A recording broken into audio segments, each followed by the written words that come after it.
All right, everything getting set for the big confab in Pittsburgh, PA, Steel City, home of the Pittsburgh Steelers. Yay, Steelers.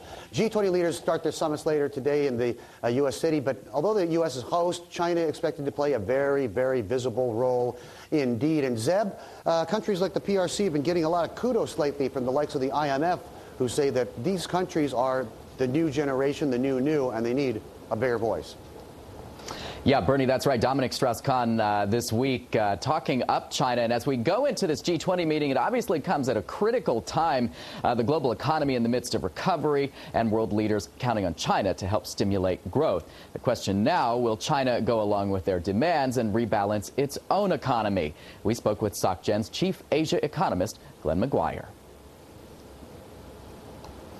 And no doubt money talks. Glenn pointing out that China has plenty of it, meaning its leverage at the G20 is greater than ever. China, of course, has the world's biggest currency reserves. That's a key asset in boosting China's economy. But as China lobbies for greater influence, the Asian Development Bank warns it still has a long way to go.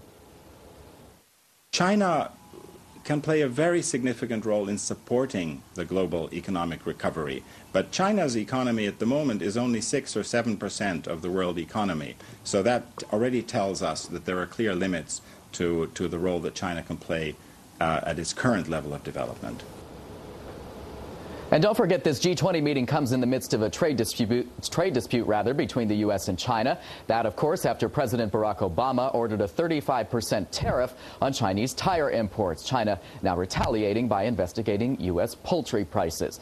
And consider where this G20 meeting is happening. The Rust Belt steel-working town of Pittsburgh, Pennsylvania, hit hard by American jobs lost to cheaper labor in China. And you throw in the latest trade tensions, you have a very delicate balancing act for U.S. President Barack Obama.